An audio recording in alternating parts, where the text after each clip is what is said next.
Hello everyone. Right now I'm preparing to deploy over 100K across multiple assets investment portfolio that includes dividend income, global equity, gold, and even managed futures. This strategy makes up the largest portion of my portfolio for a reason that I will explain later on. And I usually keep a liquid position for potential market drawdowns, which I expect to have in the future in this current market.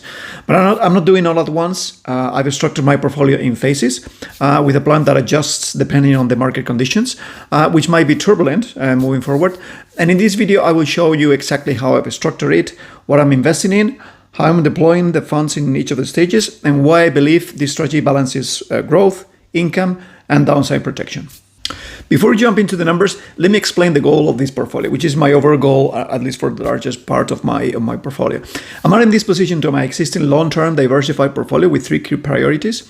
The first one is growth through broad market exposure income, through high yield ETF stability, through alternatives like gold and managed futures. And I'm not trying to chase quick returns or time the market perfectly. So this portfolio is designed to perform in a variety of market conditions, generate passive income, provide downside protection, which is very important for me in case of crashes. And the overall goal is to hold uncorrelated assets. So ideally, when some go down, others go up, but all benefit from the long-term secular growth that exists in the market. It's structured with both offense and defense, so I can sleep at night no matter what's happening on the charts and on the market. I divided the portfolio in three buckets. Each bucket serves a role. So first of all, there is the dividend income bucket, which is made up of JP, SCHD, and Divo, and also Halo. Not so much for dividend income, this one, but is another ETF that I like. And it's focused on monthly or quarterly income, targeting consistent yield without excessive risk. Then there is a core equity bucket, which is a global diversification through MSCI World and also emerging markets, which I like to have in my portfolio, which has broad exposure to the long-term growth engine of the global economy. And then there is the alternatives bucket, which I think is really important to have in a diversified portfolio. There is gold in form of ETF and physical gold, and also managed futures. This part is designed to reduce the correlation with equity markets and act as hedge in case of downturns. I actually have a little bit of tests using Portfolio Visualizer, where you will be able to see how this portfolio has behaved in the last few years, which I think is very interesting. And then there is a stability bucket, which is the Vanguard short-term bonds, low volatility, which is dry powder that I will use for future drawdowns as well, and that helps buffer the bear markets. Each of the buckets has a target allocation, and I've calculated how much I still need to add to each of the buckets. So here's a breakdown of what I need to still invest by asset to reach my target. So as you can imagine, I'm not obviously throwing the 100K into the market tomorrow. There is three phases that I try to stage these contributions into. So instead of deploying everything immediately, I've planned a three-stage development based on market conditions. What I expect will materialize in the future, but nothing is certain. So the first stage is minus 20%, which I've already begun to deploy when the market was down 20% very, very recently. And this allowed me to take advantage of better valuations without trying to time the bottom. Stage 2, when the market drops 30%, which I believe it will happen, but I may be wrong. If I'm wrong, doesn't matter, because I will keep contributing to the funds and to my portfolio.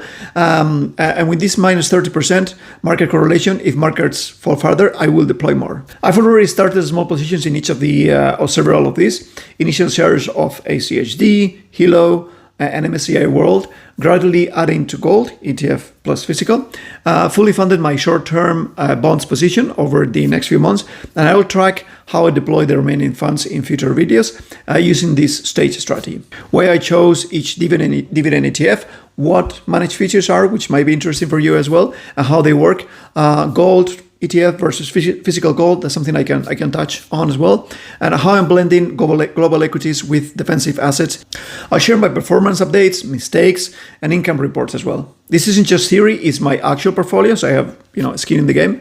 And also I like to give a section or leave a section at the end to take a look at how this type of portfolio would have historically performed compared to the S&P 500. So I ran a back test using portfolio visualizers, which is the tool that I use to run my back test.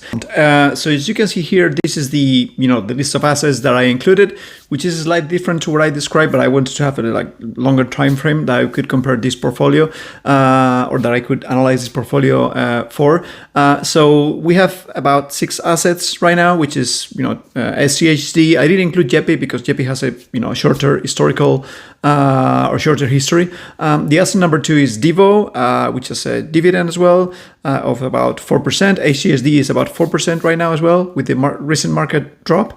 I have GLD for gold, which represents in this case the physical gold and the ETF.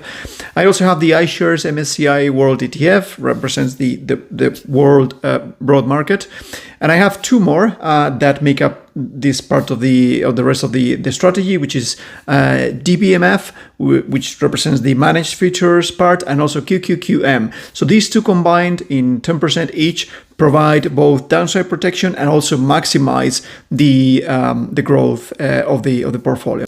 So let's take a look at the performance. As you can see here, this is super interesting. I'm comparing the stable portfolio, which is my portfolio. I call it stable because it's really more stable than the market.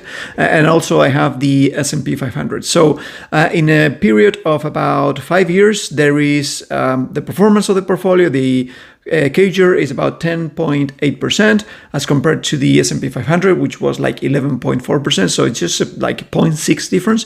But the interesting part is the maximum drawdown and the worst years. So the maximum drawdown for the stable portfolio is about 12.8%. However, for the S&P 500 was 23.9%, which is a huge difference. It's like almost double the maximum drawdown in the S&P 500.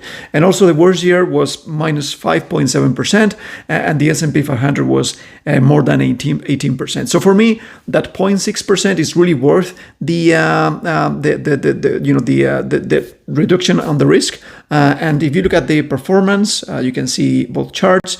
The ride for the stable portfolio is much more is much smoother, right? The drawdowns are not as bad as in the S&P 500. And in the next image, you can see the drawdowns.